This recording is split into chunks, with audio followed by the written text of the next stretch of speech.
আলী নামাজ থেকে অন্য নামাজ আসতে মাঝখানে অনেক সময়ের ব্যবধান। আলী মুহূর্ত এত করে না, তুমি যখন নামাজের ভিতরে ডানে সালাম ফিরাও তখন তুমি খেয়াল করো বাম দিকে সালাম ফিরাতে পারি কিনা। এইভাবে মনে করো ডানে সালাম ফিরে বামে ফিরাইতে পারে কিনা। এই হলো দুনিয়ার জিন্দেগি। আর আখিরাতের জিন্দেগির ব্যাপারে আল্লাহ রাসূল বলেন, হে মুসলমান যারা ঈমান আনছেন, আল্লাহকে বিশ্বাস করেন, তাদের কাছে আমাদের এই কথা, যারা ঈমান আনেন না বিশ্বাস করেন না, বলে ওই পাখি একটা সরিষার দানা খাবা, আবার 500 বছর পরে আর একটা সরিষার দানা খাবা, এরকম 500 বছর পর পর একটা সরিষার দানা খাইতে খাইতে আমার দুনিয়ায় গোডাউনে সরিষা একদিন না একদিন শেষ হবে। কিন্তু আল্লাহ রাসূল সাল্লাল্লাহু আল্লাহ রাব্বুল আলামিন বলেন, তোমার ঈমান আনো, ঈমানের ধরনটা তোমাদের কেমন হবে? তোমরা আমাকে বিশ্বাস করো, আখিরাতকে বিশ্বাস করো, এই বিশ্বাসের ধরনটা কেমন হবে? আল্লাহ রাব্বুল আলামিন বলেন, সাহাবায়ে কেরাম যেভাবে ঈমান আনছিল সেইভাবে তোমরা ঈমান আনো। সাহাবায়ে কেরামদের ঈমানের ধরন কেমন ছিল? হযরত আবু বকর সিদ্দিক রাদিয়াল্লাহু তাআলা আনহু ইতিহাস পড়লে দেখবে এত বড় ধনী গোছের লোক ছিল। 40,000 স্বর্ণ মুদ্রা প্রকাশ্যে আল্লাহর রাস্তায় দান করছিল। 40,000 স্বর্ণ মুদ্রা গোপনে আল্লাহর রাস্তায় দান করছিল। বর্তমান যুগে প্রায় শত শত কোটি টাকার মালিক। এত বড় বংশের, কুরাইশ বংশের লোক ছিল, এত বড় নেতা গোছের লোক ছিল, এত বড় শিক্ষিত ছিল, কিন্তু তাদের ঈমান কেমন ছিল?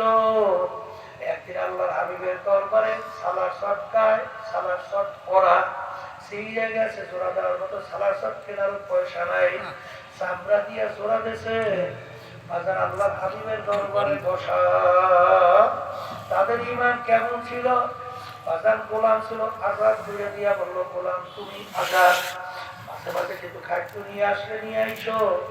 একদিন খাদ্য নিয়ে আসে, পেটও বড় ক্ষুধা, জিজ্ঞাসা করে খাদ্য খাইয়া ফেললো। বাজান গোলাম বলে, হুজুর আপনি তো না জিজ্ঞাসা করিয়া খান না, আজকে আপনি জিজ্ঞাসা না করিয়া কেন খাইলেন? তখন বলেন, বাবা তুমি অন্য অন্য সময় হালাল উপায় আনো, আজকে পেটেও বড় ক্ষুধা, মনে করছি হালাল উপায় তুমি আনছো, এই জন্য খাইয়া ফেলছি। বলো বাবা তুমি কিভাবে কামাই করছো? বাজান গোলাম বলতেছে, হুজুর আমি যখন কাফির ছিলাম, জাদুবিদ্যার মাধ্যমে একটা লোককে তকবীর করছিলাম, ওই লোকটার সঙ্গে দেখা, ওই ভালোবাসার বিনিময়ে আমাকে এই খাদ্য দিছে, সেই খাদ্য এই। তখন হুজুর বলে, ইন্না লিল্লাহ, বাজান জাদুবিদ্যার মাধ্যমে তকবীর করা কামাই সম্পূর্ণ হারাম, তুমি তো আমাকে হারাম খাওয়াইছো। এই কথা বলে তিনি গলায় আঙ্গুল দেওয়া শুরু করলো। তাদের ঈমান ছিল কেমন, তাদের বিশ্বাস ছিল কেমন? লোকেরা বলে, আমির আপনি তো না যাই না খাইছেন, আল্লাহ আপনাকে মাফ কইরা দেবেন, তারপরে নিজেকে এরকম কেন কষ্ট দেন? তখন বলে, আমার সাথীরা, আল্লাহ রাসূল সাল্লাল্লাহু আলাইহি ওয়াসাল্লাম বলেন, সেই হারাম মালের দ্বারা রক্ত এবং গোশত তৈরি হবে, আর জায়গা জাহান্নাম ছাড়া হবে না। আমি আবু বকর যতক্ষণ পর্যন্ত আমি ছাড়ব না। তখন লোকেরা বলে, হুজুর আপনি পেট কইরা পানি খান, পরে ভিতরে বমি হবে, খাদ্য বের হইয়া আসবে। তিনি পেট কইরা পানি খাইয়া গলায় আঙ্গুল দিল, বমি হয়ে গেল, খাদ্য বের হয়ে আসলো।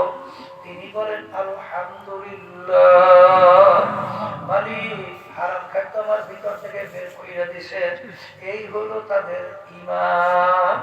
আল্লাহ রাসূল বলেন, যে হারাম মালের দ্বারা রক্ত এবং গোশত তৈরি হবে, তার জায়গা জাহান্নাম ছাড়া হবে না। কেমন বিশ্বাস করছিল, কেমন ভাবে ঈমান আনছিল। আর অনেকে আজকে আমরা ঈমানদার দাবি করি, ধোঁকাবাজি কইরা একজন আর একজনের সম্পদ আমরা লুটপাট করি, মিথ্যা বলিয়া ধোঁকাবাজি কইয়া ব্যবসার ভিতরে সুদ ঘুষ মিলাইয়া তারপর আমরা সম্পদ বাড়াবার জন্য চেষ্টা করি। কেমন তুমি ইমানদার, কেমন তোমার বিশ্বাস, কেমন তোমার জাহান্নামের চিন্তা। যারা ইমানদার ঘুষ থাকতে জীবন থাকতে হারাম মালের কাছেও যাইতে পারে না। এই যে আমার বাজানদেরকে